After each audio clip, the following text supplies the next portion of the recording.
Now, we're back inside Wings because we need to make an alteration to the mesh. And the whole reason for having this after transformation morph target is that we can make any alteration we need to the mesh, and all of its duplicates inside Messiah are going to carry on over, and we don't have to make any adjustments to their morphs since they're all dynamically created inside Messiah. Now, the alteration we have to make to this mesh has to do with the eyelids. So we're going to do two things for this eyelid. We're going to create two sections here by picking the edges, selecting the parallel edges with G, going into face mode and marking these as the whole material under the head. Don't do that on the original head, just the PM underscore head. What that does is that gives us three sections here that we can use to control the eyelids. Now the other thing we can do to separate the lower and the upper eyelids is we can select these faces and mark them with the whole material as well. That way we have complete control over how we're weighting it. So set that to the whole material and double check your work. Make sure that there are no adjacent faces picked with the whole material because we need to keep the point counts exactly the same. Now this is going to work here, so we can just send this right on over to Messiah. Now we've made an alteration of the mesh. Let's just save that into the file, and let's export this head again. So File, Export selected as an OBJ, and just save right over PM underscore head. Click Yes. So go into Messiah.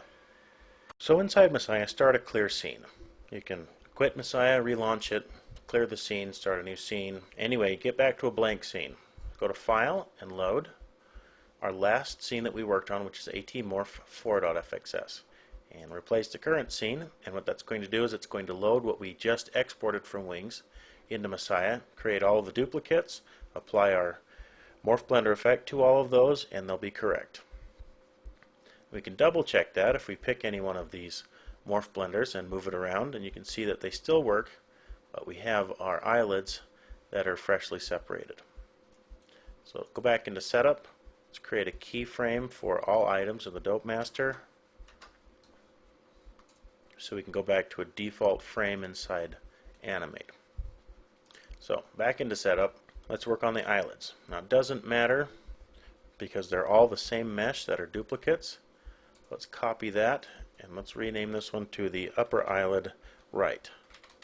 On the right side, let's click on the pivot. Let's move that to the right side and position it right in the middle of the socket, right in line with the corners of the eyes. Go to a left view, position it right in, draw like a diagonal line, and find the midpoint. So there's our pivot. Let's set a weight for that. Go to Tools, tab, add a meta effector to the scene. Call this one Upper Eyelid Right Meta Effector, ME. Go to the weight list, toggle him on as a current weight draw object for this meta effector, and add an effector to the scene. Let's make a really small one, 0.005. Let's position that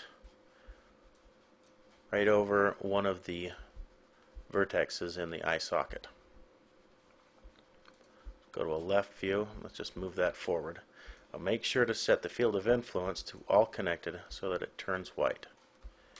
Use the A key to select, and it turns white. So this will get 100% of the transformations. Let's duplicate that again. Let's move this one up.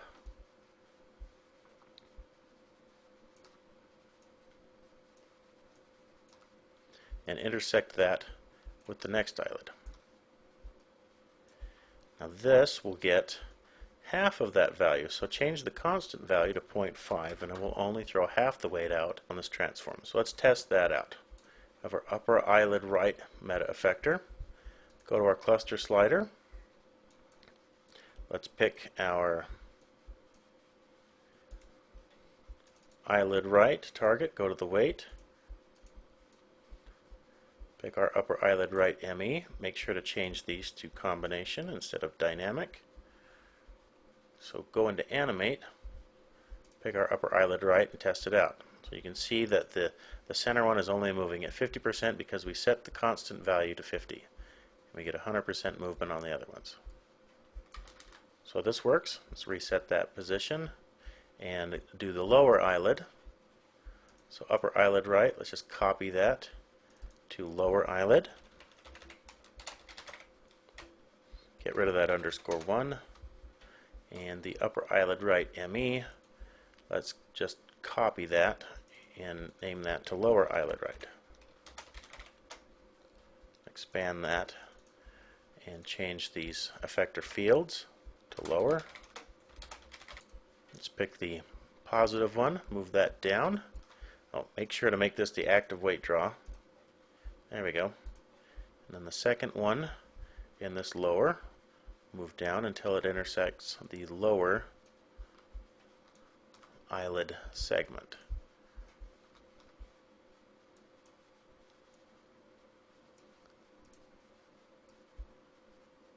There. Let's test this one out. Go back to the cluster slider. Let's load the lower eyelid. Change that to combination. Go to the target. Let's load that as a morph target. Lower eyelid right. And test it out. So now inside animate. Pick the lower eyelid and move it around, and everything works just dandy. So reset that key. Let's go into setup and make this happen on the left side. So the upper eyelid right, let's just copy that, change this to upper eyelid left, change the upper eyelid right ME, copy that to the upper eyelid left ME. Well, instead of copying that, let's delete that and let's mirror that across with the divide key. Now we can rename it. That way we don't have to change any values. It's already mirrored across the x-axis. Change the field names underneath from right to left. Okay. So lower eyelid, let's mirror that across with the divide key on the keypad to the left side, and copy the morph target, change that to the left side. So now go back to our slider. Let's activate these next two. The equal sign means that's a constant. It can't be animatable, so middle mouse click to turn that off. And underneath the target, let's just pick our left side, so upper eyelid left and lower eyelid left. Go to the weights, do the same thing. Pick the upper eyelid left and then the lower eyelid left.